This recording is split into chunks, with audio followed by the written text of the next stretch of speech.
ఇందూరు గడ్డ మీదకి స్వాగతం పలుకుతూ జిల్లా అధ్యక్షులు నేటి సభకి సభాధ్యక్షులు దినేష్ కులాచారి గారు, జగిత్యాల జిల్లా అధ్యక్షులు డాక్టర్ యాదగిరి బాబు గారు, జాతీయ పసుపు బోర్డు చైర్మన్ పెద్దలు పల్లెగంగారెడ్డి గారు, ఇందూరు పట్టణ శాసనసభ్యులు ధన్పాల్ సూర్యనారాయణ గుప్తా గారు, ఇద్దరు కౌన్సిల్ సభ్యులు పెద్దలు కొమరయ్య గారు, అంజిరెడ్డి గారు, ఈ కార్యక్రమానికి విచ్చేసిన ప్రతి ఒక్కళ్ళు, నేను భూపతి రెడ్డి గారి పేరు తీసుకుంటాను. భూపతి రెడ్డి గారి పేరు తీసుకుంటే భారతీయ జనతా పార్టీ కుటుంబం మొత్తం అందరి సభ్యులకు పేరు తీసుకున్నట్టే. అందరికీ స్వాగతం పలుకుతూ నా సోదరులైన బూతు అధ్యక్షులు, సెక్రటరీలు, ఆ పై రెస్పాన్సిబిలిటీస్లో ఉన్న భారతీయ జనతా పార్టీ తోటి కార్యకర్తలందరికీ కూడా నమస్కారాలు తెలియజేస్తూ అందరి తరఫున కూడా రామచంద్రరావు గారికి ఇవాళ ఇక్కడ విచ్చేసినందుకు ధన్యవాదాలు తెలియజేస్తాం. ఈ కార్యక్రమం అమిత్ షా గారు 2021 సెప్టెంబర్ 17 రోజు నేను మన కార్యకర్తలు కోసం కోవిడ్లో ప్రత్యేకంగా కోవిడ్ సమయంలో చాలా మంది కార్యకర్తల్ని కోల్పోయినాం, చాలా యాక్టివ్ ఉన్న కార్యకర్తల్ని కోల్పోయినాము. అప్పుడు వాళ్ళ ఇళ్లకు పోయి పరామర్శించేటప్పుడు చాలా మటుకు అందరికీ చిన్న చిన్న పిల్లలు ఉంటారు. మన కార్యకర్తల ఏజ్ యావరేజ్గా 25 నుంచి 30 మధ్యలోనే ఉంటుంది, 28 అట్లా ఉంటుంది. అందరు కొత్తగా పెళ్ళైన వాళ్ళు ఉంటారు, చిన్న పిల్లలు ఉంటారు. అటువంటి వాళ్ళు ఎక్కువ మటుకు మోటార్ సైకిల్ యాక్సిడెంట్స్, కోవిడ్తో చనిపోయిన వాళ్ళు ఉన్నారు. అదర్వైజ్ ఇవాళ తర్వాత ఇప్పుడు గృహప్రవేశాలు, బూత్ సభ్యుల అమ్మాయి పెళ్లిళ్ళు చేసిన దానికి మీరు ఇవ్వడం జరిగింది. నెక్స్ట్ నా స్పీచ్ తర్వాత చనిపోయిన వాళ్ళు ప్లస్ హాస్పిటలైజ్ అయిన వాళ్ళకు కూడా మీ చేతుల ద్వారా చెక్కులు ఇవ్వడం జరుగుతుంది. సుమారు 76 లబ్ధిదారులు ఉన్నారు. ఇవాళ అందరికీ మనం ఇవ్వలేం, సమయం ఎక్కువ అవుతుంది కాబట్టి సుమారు 24 లక్షల పైన రూపాయల చెక్స్ ఇవ్వడం జరుగుతుంది. ఇవాళ ఈ కార్యక్రమం అయిపోయినాక రామచంద్రరావు గారి చేతుల మీదుగా తీసుకున్న వాళ్ళు కాకుండా ఇతరులు దయచేసి కార్యక్రమం కాగానే ఇదే స్టేజ్ మీద జనరల్ సెక్రటరీలు నిజామాబాద్ జిల్లా పోతాంకర్ లక్ష్మీనారాయణ గారు, అదే జగిత్యాల జిల్లా జనరల్ సెక్రటరీ శ్రీనివాస్ గారు ఇద్దరు కూడా ఇక్కడే కూర్చొని మిగిలిన అందరి లబ్ధిదారులు కూడా చెక్కులు ఇవ్వడం జరుగుతుంది. కాబట్టి అమిత్ షా గారికి విషయం చెప్పినప్పుడు ఆయన బ్రహ్మాండమైన కార్యక్రమం, భారతదేశం మొత్తంలో ఏ పార్లమెంట్ సభ్యుడు కూడా చేయనటువంటి కార్యక్రమం నేనే వచ్చి ఇనాగ్రేట్ చేస్తానని ఆయన నిర్మల్లో ఆయన వచ్చినప్పుడు ఈ కార్యక్రమాన్ని ఇనాగ్రేట్ చేసుకోవడం జరిగింది 2021.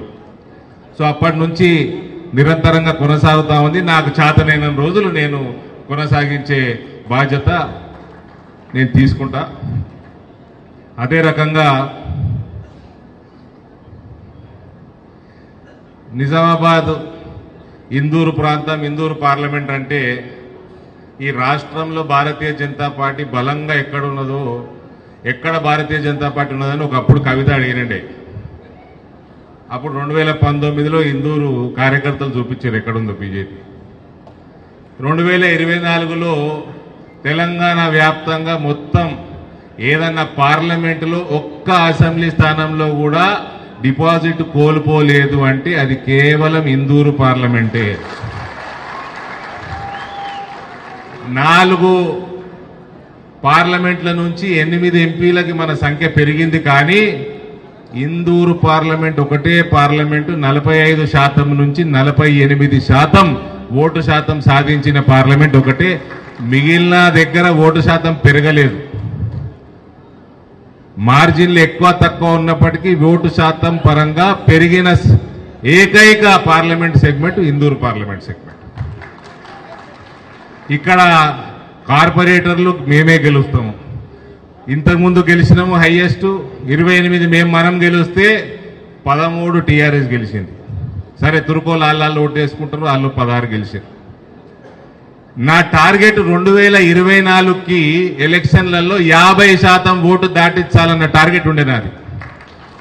నేను 48% దాటించినాము. బాల్కొండ నియోజకవర్గం, ఆరుమూరు నియోజకవర్గం, కోరుట్ల నియోజకవర్గం మరియు నిజామాబాద్ రూరల్ నియోజకవర్గంలో 51% దాటింది ఆల్రెడీ. నెక్స్ట్ టైం జగిత్యాలలో కూడా దాటిస్తాము. ఈసారి క్యాండిడేట్ జగిత్యాలలో పెద్దలు జీవన్ రెడ్డి గారు ఉన్నారు, ఆయనను అందరూ గౌరవిస్తారు కాబట్టి ఆయన అక్కడ నుంచి కంటెస్ట్ చేసిండు కాబట్టి అక్కడ కాంగ్రెస్కి ఎక్కువ ఓట్లు వచ్చినాయి. కానీ నెక్స్ట్ టైం నేను ఇప్పుడే చెప్తున్నా 50% దాటే నియోజకవర్గాలలో జగిత్యాలు కూడా ఉంటుంది. ఒకసారి 50% దాటినాక అవతల పార్టీ ఏంది క్యాండిడేట్ కూడా మనకు సంబంధం ఉండదు, అవసరం ఆలోచన చేయాల్సిన పని కూడా లేదు. So one of the strongest, not one of the strongest, this is the strongest BJP hold in Telangana. Anji Reddy గారికి టికెట్ వచ్చింది, నాకు ఫోన్ చేసిండు, టెన్షన్ పడుతున్నాడు. అంజిరెడ్డి గారు ఇవాళ మొత్తం ఆయన నియోజకవర్గం ఎన్ని జిల్లాలు ఎన్ని పార్లమెంట్లు ఉంటాయని 6 పార్లమెంట్లలో ఇచ్చినట్టు స్పీచ్ ఈడ కూడా ఇచ్చిండు. ఈడ కాషాయం ఆల్రెడీ ఎగురుతున్నది. ఈడ కార్యకర్తలు వాళ్ళే మనకు చెప్తారు బాధ్యత ఏందో, వాళ్ళకి చెప్పాల్సిన అవసరం లేదు మనకు. కాబట్టి 50% దాటుతున్నది ఈడ. కాబట్టి అంజన్న అన్ని జిల్లాలో మాట్లాడినట్టు మాట్లాడుతుంది. అంజిరెడ్డి గారు టికెట్ రాగానే టెన్షన్ ఫోన్ చేసిండు నాకు, అన్న నువ్వు వేరే అన్ని చూసుకో, నాకు పార్లమెంట్ నడుస్తున్నది, ఢిల్లీ ఎలక్షన్లు నడుస్తున్నాయి, నాకు 2 నియోజకవర్గాలు అక్కడ బాధ్యత ఉన్నది, నువ్వు ఏం ఫికర్ చేయకు, నీకు బ్రహ్మాండమైన మెజారిటీ ఇందూరు పార్లమెంట్కి వెళ్ళి వస్తుంది, నువ్వు వేరే అన్ని చూసుకో అని చెప్పిన. నీకు నీ అంచనా ప్రకారము నిజామాబాద్ పార్లమెంట్లా నిజామాబాద్ జిల్లాల 100కి ఎన్ని ఓట్లు వచ్చి ఉంటాయి నీకు? నాకు ఇంచుమించుగా 70 ఓట్లు వచ్చినాయి. సో నేను ఢిల్లీలో కూర్చొని ఫోన్లో చెప్పిన, నువ్వేం ఫికర్ చేయకు, నేను లాస్ట్ వారం రోజులు వస్తా, నేను రానవసరంలే మా కార్యకర్తలు చూసుకుంటారని చెప్పిన. మొన్న అమిత్ షా గారి ప్రోగ్రాము ఇక్కడ చేయడం జరిగింది. కేవలం నిజామాబాద్ కార్యకర్తలు మట్టుకే ఆ ప్రోగ్రాన్ని సక్సెస్ఫుల్ చేసిండ్రు. కేవలం నిజామాబాద్ కార్యకర్తల మట్టుకే ఈ పార్లమెంటులో ఉన్న వాళ్ళే, I'm repeating, only Nizamabad parliament కార్యకర్తలు సక్సెస్ఫుల్ చేశారు సింగిల్ హ్యాండెడ్లీ. ఇక అటువంటి కార్యకర్తల వల్ల నేను ఇక్కడున్నా, భారతీయ జనతా పార్టీకి ఎమ్మెల్యేలు ఇక్కడ నుంచి వచ్చినాయి, భారతీయ జనతా పార్టీకి ఇక్కడ అన్ని డిపాజిట్లు వస్తాయి, 30% ఓటు వచ్చింది, కాంగ్రెస్ కి టీఆర్ఎస్ కి ఈక్వల్ గా 2023 అసెంబ్లీలో ఓటు వచ్చింది. ఇక్కడ ఇవాళ రామచంద్రరావు గారు చాలా చదువుకున్న వ్యక్తి, ఒక పెద్ద పేరు ప్రఖ్యాతగాంచిన క్రిమినల్ లాయర్. ఆయన పెద్ద పెద్ద కేసులు పార్టీలకు అతీతంగా ఆయనకి డి శ్రీనివాసే అప్పట్లో ఫోన్ చేసి ఆయనతో మాట్లాడిందంటే ఏదో కేసు ఉండదు, ఆయనకే తెలుసు, నాకు కూడా తెలియదు. మా నాయన దగ్గర కూడా రామచంద్రరావు గారు ఆయన ఫోన్ మాట్లాడుతుంటే విన్నా నేను. మీరు చదువుకున్న వాళ్ళు కాబట్టి అభద్రత ఉండదు మీకు, మీరు చదువుకున్న వాళ్ళు కాబట్టి అభద్రత ఉండదు. రాష్ట్ర భారతీయ జనతా పార్టీని పెంచే బాధ్యత మీది, రాష్ట్ర భారతీయ జనతా పార్టీలోకి కొత్త రక్తం తీసుకొచ్చే బాధ్యత మీది, మీరు జాయినింగ్లు పెంచే బాధ్యత మీది. ఎట్లున్నదంటే ఇవాళ రాకేష్ రెడ్డి రాలేదు, ఇవాళ రాకేష్ రెడ్డి వాళ్ళ దగ్గరలో ఎవరో చనిపోయిందంటే రాలేదు. ఆయన జాయినింగ్ నేను ఆర్మూర్లో నిలబడదాం అనుకున్నా, ఒకవేళ పార్టీ నిలబడడం అంటే మాకేం షోక్ లేకుండా అసెంబ్లీకి నిలబడేది. అందరం నిలబడుతున్నాము, మిన్ను కూడా నిలబడాలి అన్నారు. సరే ఎవరన్నారో పేరు తీసుకోండి, నేను ఆయననే నిలబడలే. తర్వాత నిలబడితే నేను రాకేష్ రెడ్డిని ఒక 6 నెలలు ఎంబడబడి నేను జాయిన్ చేయించుకొని ఢిల్లీకి తీసుకుపోతే అక్కడ మన ఇన్ఛార్జ్ జనరల్ సెక్రటరీకి ఎవరో ఫోన్ చేసి చెప్తారు రాకేష్ రెడ్డి మర్డర్ చేసినట్టు. పొద్దున 8-9 గంటలకు పార్టీ ఆఫీస్ రమ్మన్నారు జాయినింగ్కి. రాత్రి 11:30కు మా జనరల్ సెక్రటరీ ఫోన్ చేసి మర్డర్ చేసినట్టు నేను ఎట్లా జాయిన్ చేస్తా అంటాడు. 11 రాకేష్ రెడ్డి ఏమో పూర కుటుంబంతో ఉన్నాడు, భార్య పిల్లలు బిడ్డతో ఉన్నారు. నేనన్నా ఇప్పుడు ఫోన్ చేస్తే రాకేష్ రెడ్డి ఫోన్ చేస్తే ఎవరిని మర్డర్ చేసిన అని నేను గూగుల్ చేస్తే, నేను ఉన్న రీసెర్చ్ అంతా చేస్తే రాత్రి 3 గంటల వరకు వండలేదన్న. నేను 3 గంటలకు వండి పొద్దున 7-7:30కి లేచి 7:30కి వెళ్ళి ఫోన్లు మళ్ళా ఒకటి సునీల్ బన్సాల్కి, తరుణ్ చుక్కి, అటు సంతోష్జీకి, సార్ ఇది మర్డర్ అంటారు సార్, ఎక్కడ మా ఎవరిని మర్డర్ చేసిండు, ఏ మర్డర్ చేసిండు, ఇట్లెట్లా ఆగుతుంది సార్? నేను ఆయన వచ్చి నిలబడితే నేను వేరే కాన్స్టిట్యున్సీకి పోతా, నాకు ఇబ్బంది ఏం లేదు. అక్కడ ఒక గెలిచేట ఆయన వస్తున్నాడు, నేను వీక్ క్యాండిడేట్ ఉన్న చోట నేను పోతా, నాకేం ఇబ్బంది లేదంటే అప్పటిదప్పుడు వాళ్ళు కూడా రీసెర్చ్ చేసి ఏం మర్డర్ లేదు, ఏం లేదు, కేవలం జాయినింగ్ ఆపాలి. ఇదేం పద్ధతి అండి? కాబట్టి అలా రామచంద్రరావు గారు చదువు సంస్కారం నేర్పుతుంది, జ్ఞానం నేర్పుతుంది, చదువుతోటి అభద్రత తొలగిపోతుంది. కాబట్టి అలా రామచంద్రరావు గారు పెద్ద ఎత్తున ఇతర పార్టీల నుంచి కొత్త రక్తం వివిధ ప్రొఫెషన్ల నుంచి భారతీయ జనతా పార్టీలోకి జాయిన్ చేయించుకొని మాలాంటి కార్యకర్తలది మీరు ఉపయోగించుకోండి, మమ్మల్ని ఉపయోగించుకొని భారతీయ జనతా పార్టీని రాష్ట్రంలో ప్రభుత్వంలోకి తీసుకొచ్చే బాధ్యత మీరు తీసుకోండి, మీ వెంట మేమున్నాం. ఇక్కడ ఎక్కడ బాధ అవుతుందంటే, నాకు అందరి నాయకులకి ఇండ్లు ఉంటాయి, అందరి నాయకులు పెద్ద పెద్ద ఇల్లు కట్టుకున్నారు. నేను కట్టుకున్నాడు పెద్ద సుతారం కాదు, నేను లేటు కట్టుకున్నా. నేను వచ్చి నేను సంపాదించింది నేను లేదు, పీకింది లేదు, ఇక్కడ పోగొట్టుకునే ఉంటుంది నాది. కానీ నాకు ఎక్కడ బాధ అవుతుంది అంటే, నేను ఈ 800 పైచులకు గ్రామాలు ఉంటే నా పార్లమెంట్లో ఎక్కడికన్నా పోతే కేవలం కాషాయ కండువ కప్పుకున్నాడని ఈ ఇల్లు ఇందిరమ్మ ఇల్లు లెక్క ఇల్లు ప్రోగ్రాం పెడుతున్నారు, ఇంతకుముందు డబల్ బెడ్రూమ్ అని 4 ప్రోగ్రాం పెడుతున్నారు. వాళ్ళకి అలాట్మెంట్ అయినా కూడా కాషాయ కండువ కప్పుకున్నాడని క్యాన్సిల్ చేస్తున్నారు, ఇల్లు క్యాన్సిల్ చేస్తున్నారు. కాబట్టి అటువంటి కాషాయ కార్యకర్తలకి ఎంత సేవ చేసినా తప్పేం లేదు. వాళ్ళ కోసం ప్రభుత్వం తీసుకురావాలి, ఎవడు అయ్య కోసం కాదు, కార్యకర్తల కోసం ప్రభుత్వం తీసుకురావాలి. అరవింద్ ధర్మపురి కోప్పడతాడు అంటే నా మీద కంప్లైంట్ ఎన్ని ఇస్తారు అనుకున్నారు? నేనట కారు కూడా దిగానట. ఓ పెద్ద మనిషి మాట్లాడుతున్నాడు నాతో, అరవింద్కి ఆరోగెన్స్ అంటారు. అరే యాటిట్యూడ్కి ఆరోగెన్స్కి ఫరక్ తెలియనోడు నువ్వు ఏం చదువుకున్నారా? నేను మోదీ భక్తుణ్ణి, నేను పొగురుగానే ఉంటా. నేను నా 7 నియోజకవర్గాలల్లో 450% దాటించిన ఓటు నేను పొగురుతోటే ఉంటా. నేను కాషాయం పూసుకొని తిరుగుతున్నా కాబట్టి పొగురుతోటే ఉంటా. నేను ఎవడైతే పార్టీని ఎదగకుండా ఆపుతున్నాడు చూడు, వాడంటే నాకు పడది.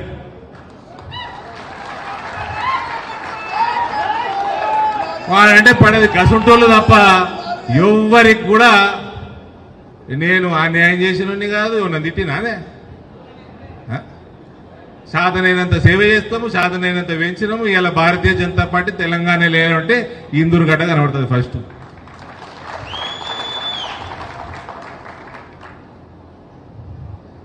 కొత్తోళ్ళని రానియడం కంప్లైంట్. నేను ఒకరోజు లిస్ట్ తీసిన.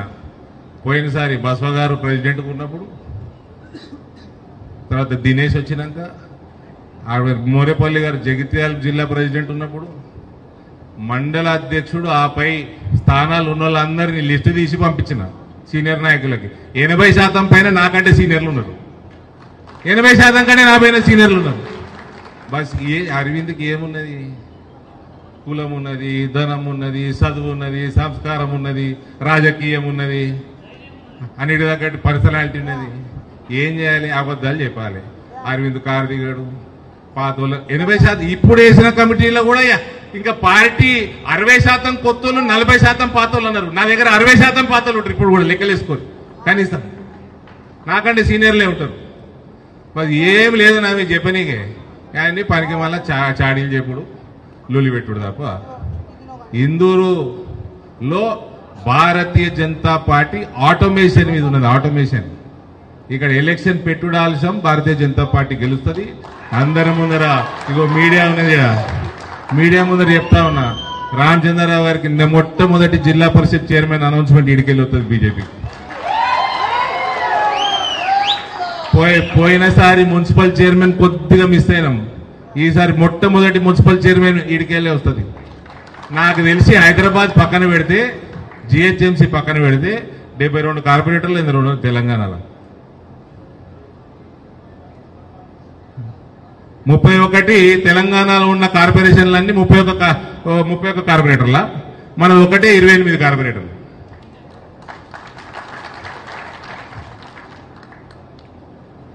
ఇక ఇంత ఎందుకు చెప్తున్నా అన్నా అంటే అసలు విషయానికి వస్తే ఇప్పుడు రాష్ట్ర పార్టీ యూనిట్ వేసుకుంటారు మీరు. రాష్ట్ర పార్టీ యూనిట్ లో మా కార్యకర్తలకి న్యాయం జరగాలన్నది మా డిమాండ్. మీరు రాష్ట్ర అధ్యక్షులు, మీకు ఇందూరు పార్లమెంట్ ఎంత ముఖ్యమో మీకు 17 పార్లమెంట్ అంతే ముఖ్యం. మా నాయన కూడా పార్టీ నడిపిండు, 2 సార్లు సక్సెస్ఫుల్ గా నడిపిండు, కొద్దిగా అవగాహన ఉన్నది మీ బాధ్యత ఏందో నాకు. మీకు 17 పార్లమెంట్ కూడా అంతే ముఖ్యం. కానీ మీకున్నది కూడా 20-21 ఉంటాయి పోస్టులు.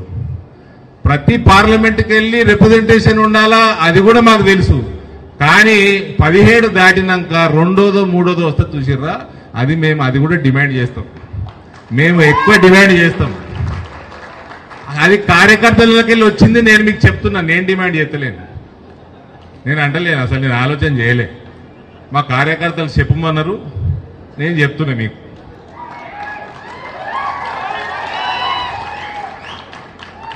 కాబట్టి जिधर ज्यादा वोट है, जिधर ज्यादा सीट है, उधर ज्यादा पदवी रहना चाहिए, उधर से ही ज्यादा रहना चाहिए.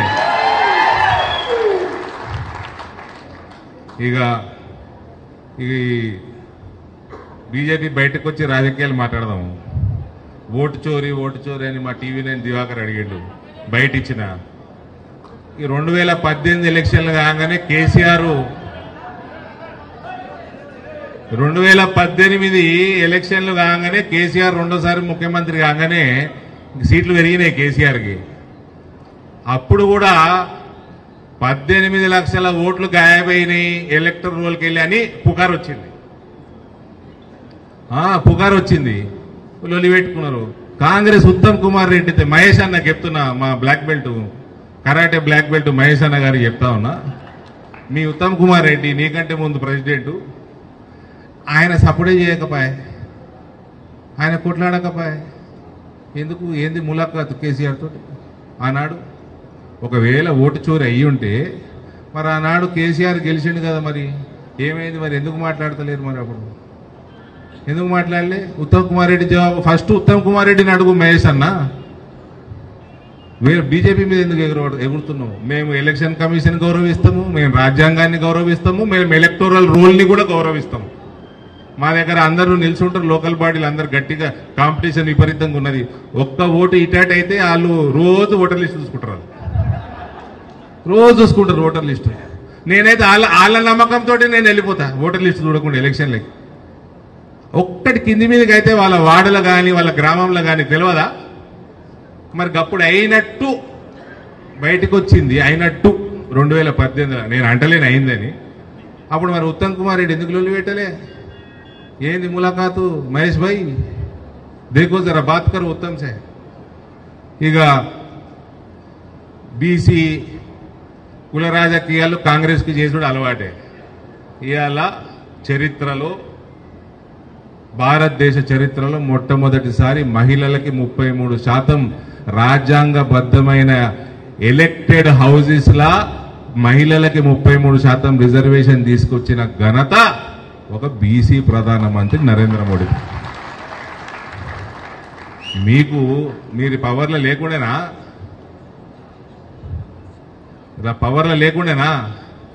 నెహ్రూ కాడికెళ్ళి, ఇందిరాగాంధీ కాడికెళ్ళి, రాజీవ్ గాంధీ కాడికెళ్ళి, డిఫాక్టో పిఎం సోనియా గాంధీ వరకు మీరు పవర్లో లేకుండేనా? మరి ఏమైంది? మరి అప్పుడు పెట్టుకోకపోతే ఓడ నాపిండా? చెప్పురి. రాజశేఖర్ రెడ్డి గారు పాపం ఆయన లేరు ఇప్పుడు. ఆయన 4% ముస్లింల కోసం రిజర్వేషన్ తెచ్చిండు కదా ఈ రాష్ట్రంలో కూడా. వెళ్ళి ఆయన కూడా చేసుకున్నాడు, ఏదో చేసుకున్నాడు. మరి ముస్లింల కోసం కూడా ప్రేమ పుడుతుంది, మరి బీసీల కోసం ఏనాడు పెట్టలేదా? మరి పెట్టలే. ఓడిని అడుగుతున్నారా నాయన? ఓడిని అడుగుతున్నావు. కాబట్టి ఇవన్నీ సొల్లు రాజకీయాలు బంద్ చేసి, ఇవన్నీ ఈయన వాగ్దానాలు చేసిండు కదా కాంగ్రెస్ వాళ్ళు, అది ఒక్కటి నెరవేర్చింది లేదు, పీకింది లేదు. అవన్నీ డైవర్ట్ చేయడానికి లోకల్ బాడీ ఎలక్షన్లు వస్తున్నాయని ఓటు చోరీ, బీసీ రిజర్వేషను, ఇవన్నీ డైవర్షన్ పాలిటిక్స్ తప్ప ఇది స్ట్రైట్ ఫార్వర్డ్ పాలిటిక్స్ కాదు. స్పెషలీ ఇందూరు గడ్డ మీద ఉన్న మన ఈ పార్లమెంట్ ఉన్న ఓటర్లు చాలా అవేర్నెస్ ఉన్నోళ్ళు. వీళ్ళకి ఇవన్నీ ఏం ఎక్కువ. ఇక్కడ లోకల్ బాడీస్లో భారతీయ జనతా పార్టీ కాషాయం జెండా ఎగురుతూనే ఉంటుంది. ఆల్రెడీ ఎగురుతుంది, ఎగురుతూనే ఉంటుంది. సో ఇవన్నీ కూడా మీడియా ముందర మీ అందరికీ దృష్టిలో తెలియజేస్తూ మరోసారి కార్యకర్తలకి నా వంతు వీలైనంత నేను అందుబాటులో ఉంటున్నా కాబట్టి అన్ని రకాలుగా అది నా అదృష్టంగా భావిస్తూ ఇవాళ ఈ కార్యక్రమానికి విచ్చేసిన రాష్ట్ర అధ్యక్షులు రామచంద్రరావు గారికి మరోసారి ధన్యవాదాలు తెలియజేస్తూ ముగిస్తా ఉన్నాను. భారత్ మాతాకి, భారత్ మాతాకి. అనారోగ్య పాలైన వాళ్ళ నుంచి